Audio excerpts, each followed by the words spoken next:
खरी शिवसेना खरी राष्ट्रवादी कोणाची याचा फैसला करणारा निकाल आज असेल। शिवसेना आणि राष्ट्रवादीच्या फुटीनंतरची ही पहिली विधानसभा निवडणूक होतीये, त्यामुळे खरी शिवसेना आणि खरी राष्ट्रवादी कोणाची यावर आज शिक्कामोर्तब होणार आहे।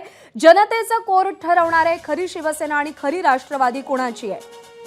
न्यायालयीन लढतीमध्ये शिंदे गट आणि अजित पवार गटाला जरी विजय मिळालेला असला तरी सुद्धा निवडणूक आयोगाने जरी चिन्ह आणि पक्षाचं नाव शिंदे आणि अजित पवारांना दिलेलं असलं तरी जनतेच्या मनात नेमकं काय, जनतेच्या मनातली खरी शिवसेना आणि खरी राष्ट्रवादी कोणाची, पक्षाचा केडर नेमका कोणासोबत हे आज स्पष्ट होणार आहे। कारण का दोन मोठ्या पक्षांमध्ये फूट पडल्यानंतर होणारी ही पहिलीच विधानसभा निवडणूक आहे आणि या विधानसभा निवडणुकीच्या निकालावर अनेक गोष्टी अवलंबून आहेत। आणि महायुतीसाठी सुद्धा ही निवडणूक अत्यंत प्रतिष्ठेची आहे। महायुतीचे तीनही दिग्गज मैदानात उतरलेत, त्यांची प्रतिष्ठा पणाला लागली आहे। कोपरी पाच पाखाडीमध्ये शिंदेंना आव्हान आहे दिघेंच्या पुतण्याचं, केदार दिघे यांचं। नागपूर दक्षिण पश्चिम मधून देवेंद्र फडणवीस रिंगणात आहेत, त्यांच्यासमोर आव्हान आहे प्रफुल्ल गुडधे यांचं।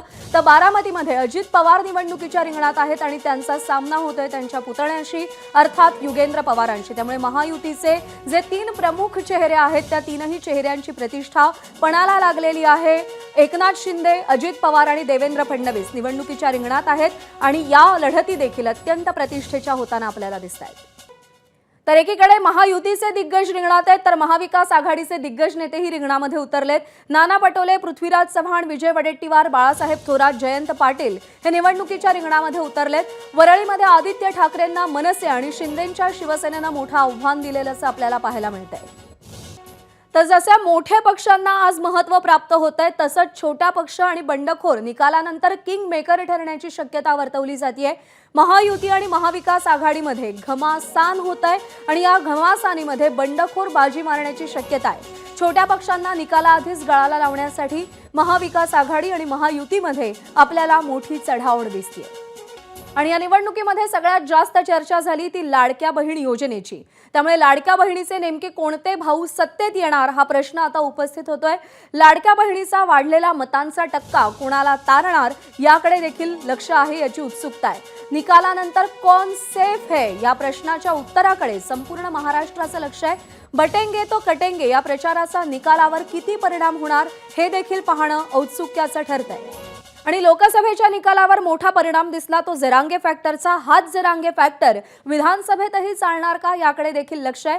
मराठा आरक्षणाच्या मुद्द्याचा निकालावर किती परिणाम होणार हा प्रश्न उपस्थित होतोय। जरांगे फॅक्टरचा लाभ महाविकास आघाडीला विधानसभेमध्ये होणार का याची उत्सुकता आहे। अनेक मुद्दे आहेत जे या निवडणुकीच्या निकालावर परिणाम करणारे ठरतात, ज्यामध्ये सगळ्यात महत्त्वाचा मुद्दा आहे लाडकी बहीण योजनेचा, महिलांची वाढलेली मतांची टक्केवारी, त्यासोबतच एक है तो सेफ हैचा दिला गेलेला नारा, बटेंगे तो कटेंगेची घोषणा आणि त्यासोबतच मराठा आरक्षणासाठी आंदोलन करणारे जरांगे आणि त्यांचे समर्थक या सगळ्या घटकांचा निवडणुकीच्या निकालावर कसा परिणाम होतो, कोणाच्या बाजूने हे मुद्दे उभे राहतात आणि कोणाच्या विरोधात हे मुद्दे जातात हे पाहणं देखील तेवढंच औत्सुक्याचं आहे। गेले 3-4 महिने राज्यामध्ये जे काही निवडणुकीचं घमासान आपल्याला पाहायला मिळालं, वेगवेगळे मुद्दे चर्चेत आले, आरोप प्रत्यारोप झाले, त्या सगळ्याचा परिपाक आजच्या निकालामध्ये आपल्याला दिसणार आहे। तर महाराष्ट्राचा महानिकाल आज तुम्ही एबीपी माझावर सलग पाहू शकता। सगळ्यात जलद आणि सगळ्यात अचूक अंदाज तुम्ही एबीपी माझावरती आज दिवसभर पाहू शकता। अगदी थोड्याच वेळात मतमोजणीला सुरुवात होईल। सगळ्यात पहिल्यांदा पोस्टल मतदानाची मतमोजणी सुरू होईल आणि त्याच्यानंतर ईव्हीएम मशीन्स उघडतील आणि त्यातल्या मतमोजणीला सुरुवात होईल आणि पहिले कल, प्राथमिक कल हाती यायला सुरुवात होईल आणि जसजसा दिवस पुढे सरकेल कोण विजयी कोण पराभूत यावर देखील शिक्कामोर्तब व्हायला सुरुवात होईल। पण महाराष्ट्राच्या दृष्टीनंच नाही तर देशाच्या दृष्टीनं ही निवडणूक अत्यंत महत्त्वाची मानली जाते। एकूण 4136 उमेदवार या निवडणुकीच्या रिंगणात आहेत, त्यामुळे या सगळ्यांचं भवितव्य आज ठरणार आहे। आज ईव्हीएम मशीन्स उघडल्यानंतर निकाल स्पष्ट व्हायला सुरुवात होईल। तर सध्या आज जे अपडेट हाती येते त्यापैकी 10 पैकी 7 एक्झिट पोलमध्ये महायुती पुढे आहे, तर 3 एक्झिट पोलच्या अंदाजे महाविकास आघाडीला बहुमत मिळताना दिसतंय। 6 एक्झिट पोलपैकी 3 एक्झिट पोलमध्ये शिंदेंची शिवसेना ही आघाडीवर दिसतेय। सगळ्याच एक्झिट पोलमध्ये भाजप नंबर 1चा पक्ष ठरतोय। 2014 नंतर जर आपण पाहिलं तर भाजप हा सातत्यानं महाराष्ट्रामध्ये नंबर 1 चा पक्ष ठरताना आपल्याला पाहायला मिळालाय। 2014 मध्ये 122 जागा मिळाल्या होत्या, 2019 मध्ये 105 जागा मिळाल्या होत्या। त्यामुळे आपला हा स्कोर भाजप 2024 मध्ये सुद्धा कायम ठेवणार का याची उत्सुकता सगळ्यांनाच लागून राहिली आहे। तिसऱ्यांदा महाराष्ट्रातला सगळ्यात मोठा पक्ष होण्याची किमया भाजप साधणार का की भाजपचा हा वारू 100 जागांच्या आत या निवडणुकीत थांबणार हे पाहणं महत्त्वाचं आहे। तर महाराष्ट्राचा महापौल आपण पाहतोय, एकूण 288 जागा आहेत। इलेक्टोरल एजच्या नुसार महायुतीला 121, महाविकास आघाडीला 150, तर इतर पक्षांना 20 जागा मिळतील। पोल डायरीनुसार महायुतीला 122 ते 186, महाविकास आघाडीला 89 ते 121 आणि इतरांना 12 ते 29 जागा मिळण्याचा अंदाज। तर चाणक्य स्ट्रॅटेजीजनुसार महायुतीला 152 ते 160, महाविकास आघाडीला 130 ते 138 आणि इतर पक्षांना 6 ते 8 जागा मिळण्याचा अंदाज वर्तवला गेलाय। मॅट्रिक्सनुसार महायुतीला 150 ते 170, महाविकास आघाडीला 110 ते 130, तर इतर पक्षांना 8 ते 10 जागा मिळण्याचा अंदाज। रिपब्लिकनुसार 137 ते 157 जागा महायुतीला, महाविकास आघाडीला 126 ते 146, तर इतर पक्षांना 2 ते 8 जागा मिळण्याचा अंदाज।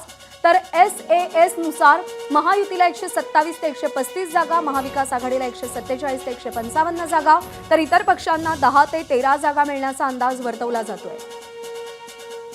ZAIच्या सर्वेनुसार महायुतीला 129 ते 159, महाविकास आघाडीला 124 ते 154, इतर पक्षांना 0 ते 10 जागा। पीपल पल्सनुसार 182 जागा महायुतीला, 97 जागा महाविकास आघाडीला, तर 9 जागा इतर पक्षांना मिळू शकतात। न्यूज 24P मार्कनुसार 137 ते 157 जागा महायुतीला, 126 ते 146 जागा महाविकास आघाडीला, तर इतर पक्षांना 2 ते 8 जागा मिळू शकतात। जर आपण आकडेवारी पाहिली तर काटेकी टक्कर आपल्याला पाहायला मिळतेय। JBC पोल ऑफ पोल्स आपण पाहतोय, महायुतीला 140 ते JBC नुसार 150 ते 167 जागा महायुतीला, महाविकास आघाडीला 107 ते 125, तर इतर पक्षांना 13 ते 14 जागा मिळू शकतात। आणि पोल ऑफ पोल्स नुसार 140 ते 152 जागा महायुतीला, 120 ते 130 जागा महाविकास आघाडीला, तर 0 ते 10 जागा इतर पक्षांना मिळू शकतात। आकडेवारी पाहिली तर महायुती आणि महाविकास आघाडीमध्ये आपल्याला काटेकी टक्कर पाहायला मिळतेय आणि त्याच्यामुळेच इतर पक्षांना अधिक महत्त्व प्राप्त होताना आपल्याला दिसेल। मुख्यमंत्री म्हणून महाराष्ट्रानं पसंतीची मोहर कोणावर उमटवली आहे? ॲक्सिस माय इंडियाचा सर्वे आहे, 31% लोकांच्या मते एकनाथ शिंदेंनी मुख्यमंत्री व्हावं, 12% लोकांना असं वाटतं की देवेंद्र फडणवीसांनी मुख्यमंत्री व्हावं, तर केवळ 2% लोकांना असं वाटतं की अजित पवार मुख्यमंत्रीपदी विराजमान व्हावे। अर्थात मुख्यमंत्रीपदी कोण विराजमान होणार हा देखील एक कळीचा मुद्दा आहे। 18% लोकांची पसंती आहे उद्धव ठाकरेंना, 5% लोकांनी पसंती दर्शवली आहे शरद पवारांना, तर नाना पटोलेंना 2% लोकांनी मुख्यमंत्री म्हणून पसंती दर्शवलेली आहे। प्रकाश आंबेडकरांना 3%, तर राज ठाकरेंना 2% लोकांनी पसंती दर्शवली आहे। तर इतर चेहरा किंवा कोणी मुख्यमंत्री व्हावं या संदर्भात आपलं मत नाही अशी 6% लोक असल्याचं या सर्वेतून समोर आलंय। ॲक्सिस माय इंडियाचा हा सर्वे। आणि यानंतर आपण विदर्भामध्ये जाऊयात। रजत वशिष्ठ आपले प्रतिनिधी सध्या आपल्यासोबत आहेत। रजत, विधानसभा जागांच्या दृष्टीनं विदर्भ हा एक महत्त्वाचा प्रदेश मानला जातो। या प्रदेशावर ज्याची सत्ता त्याच्या हातामध्ये कदाचित सत्तेच्या चाव्या असू शकतात असाही अंदाज। विदर्भातल्या कोणत्या मुख्य लढती ज्या प्रतिष्ठेच्या आहेत आणि काय कल विदर्भाचा कौल कोणाकडे? नक्कीच विदर्भामध्ये 62 जागा आहे, त्यामुळे सत्तेचा निर्णय करण्यामध्ये विदर्भाचा वाटा नेहमीच महत्त्वाचा ठरतो। विदर्भामध्ये अत्यंत महत्त्वाच्या काही लढती होत आहेत, अगदी 10 ते 15 लढती अशा आहेत जी दोन्ही आघाड्यांसाठी महायुती आणि महाआघाडीसाठी प्रतिष्ठेच्या झालेल्या आहेत। सर्वात महत्त्वाची लढत जी आहे ती दक्षिण पश्चिम नागपूरमध्ये, जिथून उपमुख्यमंत्री देवेंद्र फडणवीस मैदानामध्ये, त्यांच्या विरोधात काँग्रेसचे प्रफुल्ल गुडदे आहेत। त्याच्याशिवाय चंद्रपूर जिल्ह्यातील बल्लारपूरमधून सुधीर मुनगंटीवार रिंगणामध्ये आहे, ब्रह्मपुरीमधून राज्याचे विरोधी पक्षनेते विजय वडेट्टीवार मैदानामध्ये आहे, अमरावतीमध्ये तिवसामधून यशोमती ठाकूर मैदानामध्ये आहेत, दिग्रसमधून संजय राठोड जे आहेत ते मैदानामध्ये आहेत। त्यामुळे अनेक अशा लढती आहेत ज्या प्रतिष्ठेच्या झालेल्या आहे। मात्र काही ज्या ठिकाणी VVIP उमेदवार नाही आहे, मात्र त्या ठिकाणी अगदी पहिल्यांदा जे उमेदवार रिंगणामध्ये आले आहेत त्या ठिकाणी अत्यंत कळवी झुंज झालेली आहे। त्याच्यामध्ये नागपूर मध्यचा उल्लेख करावा लागेल, कारण नागपूर मध्यमध्ये राष्ट्रीय स्वयंसेवक संघाचा मुख्याला येतं आणि त्यामुळे काँग्रेस आणि भाजपमध्ये अत्यंत कडवी लढत त्या ठिकाणी होताना आपल्याला पाहायला मिळत आहे। त्यामुळे फक्त VVIP जे नेते आहेत त्यांच्या मतदारसंघामध्येच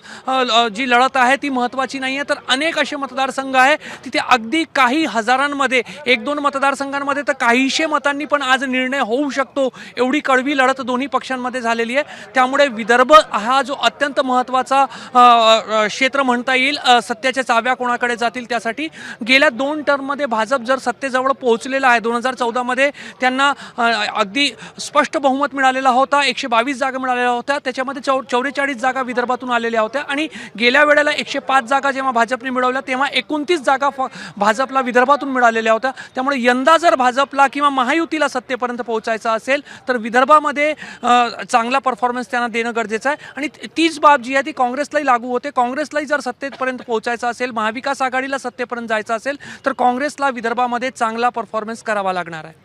निश्चित लोकसभेच्या निकालांचा विचार केला तर विदर्भानं महाविकास आघाडीला झुकतं माप दिलं होतं, महायुतीला नाकारलं होतं। विदर्भातला हाच ट्रेंड आता विधानसभा निवडणुकांमध्ये कायम राहतो की तो आपल्याला बदलताना दिसतो हे पाहणं उत्सुक्याचं आणि याचं उत्तर अवघ्या काही तासांमध्ये आपल्याला मिळेल।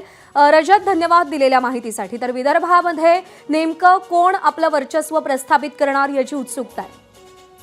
आणि यानंतर पुन्हा एकदा जाऊयात मुंबईमध्ये, निलेश बुधावले आपले प्रतिनिधी सध्या आपल्यासोबत आहेत। निलेश, मुंबईचा जर विचार केला तर शिंदेंची प्रतिष्ठा आणि ठाकरेंची प्रतिष्ठा पणाला लागतीये, कारण का शिवसेनेचा मुंबई हा देखील एक बालेकिल्ला मानला जातो, त्यामुळे मुंबईच्या निकालाकडे अर्थात विशेष करून शिवसेनेचं जास्त लक्ष असेल।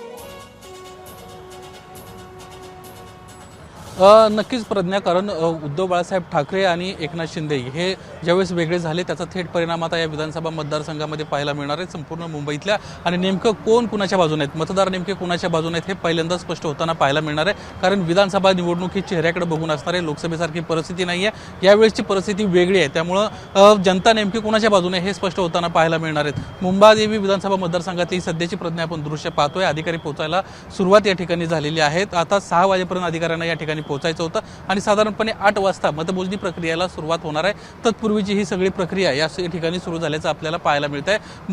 मुंबईत काँग्रेस असेल, यासोबतच उद्धव बाळासाहेब ठाकरे गट असेल, एकनाथ शिंदेंची शिवसेना असेल, काँग्रेस असेल आणि भाजप असेल, या सर्वांची प्रतिष्ठा पणाला लागलेली आहे। सध्या जे कल हाती येत आहेत त्यानुसार कुठेतरी भाजपच्या बाजूनं सध्या महाराष्ट्रामध्ये मुंबईमध्ये तरी वातावरण पाहायला मिळते, भाजपच्या जास्त जागा येतील अशा पद्धतीची एक शक्यता वर्तवण्यात येताना आपल्याला पाहायला मिळते, कारण लोकसभेला ज्या चुका झाल्या होत्या त्या कुठेतरी चुका टाळल्याचं यावेळी आपल्याला पाहायला मिळाले आहे आणि भाजपनं जे उमेदवार पुन्हा एकदा तेच जे सध्या आमदार होते त्यांना संधी दिलेली आहे, त्यामुळं कुठेतरी हे आमदार निवडून येतील अशा पद्धतीची शक्यता वर्तवण्यात येते। दुसरीकडे उद्धव ठाकरे गटाचा जर आपण विचार करायला गेला तर दक्षिण मुंबईमध्ये त्यांचं एक चांगलं महत्त्व आहे, लालबाग असेल, वरळी असेल, या ठिकाणच्या ज्या त्यांच्या सीट्स आहेत त्या निवडून येतील अशा पद्धतीची शक्यता वर्तवण्यात येते। सध्या सगळ्यात जास्त जी चर्चा आहे ती वरळीची आणि माहीमची आहे, कारण 2 ठाकरे या दोन्ही विधानसभा मतदारसंघामध्ये निवडणूक लढताना पाहायला मिळत आहेत। आदित्य ठाकरे निवडून येतील अशा पद्धतीची चर्चा आहे, मात्र माहीममध्ये काय होणार ह्याकडे देखील सर्वांचं लक्ष लागून राहिलेलं आहे। मनसे प्रमुख राज ठाकरे यांचे चिरंजीव अमित ठाकरे या ठिकाणाहून निवडणूक लढत आहेत, त्यांच्यासमोर उद्धव बाळासाहेब ठाकरे गट आणि एकनाथ शिंदेंचा उमेदवार अशा पद्धतीचं तिरंगी निवडणूक या ठिकाणी पार पडलेली आहे। त्यामुळं या ठिकाणी नेमकी कोणाच्या पदरात मतं पडल्यात हे पाहणं महत्त्वाचं राहणार आहे। मनसेची स्वतःची या ठिकाणं काही मतं आहेत, यासोबतच त्यांना आता भाजपनं कशा पद्धतीनं मदत केली हे देखील पाहणं महत्त्वाचं राहणार आहे। एकंदरीतच महायुतीचा उमेदवार नेमका कोण असेल आणि कुणाला पाठिंबा द्यायचा याच्यावरून महायुतीमध्ये गोंधळाचं वातावरण माहीम विधानसभा मतदारसंघामध्ये देखील आपल्याला पाहायला मिळालं होतं। पुढे आपण जर गेलो तर पुढे वांद्रेचा विषय आहे। या ठिकाणी पूर्वी काँग्रेसमध्ये असणारे आमदार जिशन सिद्दीकी जे आता अजित पवारांच्या राष्ट्रवादी सोबत आहेत, त्यांच्यासमोर वरुण सरदेसाई यांचं एक आव्हान या ठिकाणी पाहायला मिळणार आहे। खरं तर एक सिंपतीची लाट कुठेतरी जिशन सिद्दीकी यांना मिळेल अशा पद्धतीची चर्चा वर्तवण्यात येत होती, मात्र ज्या पद्धतीची या ठिकाणी लढत झालेली आहे त्यामुळे या ठिकाणी देखील एक टफ फाईट झाल्याचं मानलं जात आहे। यासोबतच शेजारीच असणाऱ्या अणुशक्ती नगर, यासोबतच शिवाजीनगर, मानपूर हे दोन्ही विधानसभा मतदारसंघ सध्या महाराष्ट्रामध्ये खूप चर्चेत आहेत, कारण नवाब मलिकांना कधीही आपण महायुतीचे उमेदवार आहोत अशा पद्धतीची कुठलीच माहिती समोर आणलेली नाहीये, कारण या ठिकाणी MIM यासोबतच अबू आझमी सपाचे उमेदवार नवाब मलिक आणि एकनाथ शिंदेंच्या शिवसेनेचे बुलेट पाटील अशा पद्धतीची एक चौरंगी लढत पाहायला मिळालेली आहे। कुठेतरी मुस्लिम मतांची जर विभागणी झाली तर आपण निवडून येऊ शकू अशा पद्धतीचा विश्वास नवाब मलिकांचा पाहायला मिळाला, तर एकनाथ शिंदेंच्या शिवसेनेचे उमेदवार आहेत त्यांना स्पष्टपणे म्हटलेलं आहे की 3 मुस्लिम उमेदवार आहेत, त्यांची कुठेतरी मतांची विभागणी होईल आणि त्यामुळे माझी सीट जी आहे ती निवडून येईल असा विश्वास त्यांना व्यक्त केलेला आहे। शेजारीच अणुशक्ती नगर विधानसभा मतदारसंघाची देखील प्रचंड चर्चा होती, कारण स्वरा भास्कर यांचे पती फहाद अहमद यासोबतच सना मलिक, नवाब मलिकांची कन्या हे निवडणूक या ठिकाणी लढताना पाहायला मिळत आहेत. दुरंगी लढत या ठिकाणी पार बरोबर पडलेली आहे आहे. निलेश, तू सांगतोयस त्याप्रमाणे मुंबईतले बहुतांश मतदारसंघ हे प्रतिष्ठेचेच मानले जात आहेत, कारण का अनेक महत्वाचे चेहरे मुंबईमध्ये निवडणुकीच्या रिंगणात उतरल्याचं आपल्याला पाहायला मिळत आहे. निलेश, मुंबई संदर्भातले अपडेट जाणून घेत राहू. सध्या धन्यवाद दिलेल्या माहितीसाठी. एबीपी माझा, उघडा डोळे बघा नीट.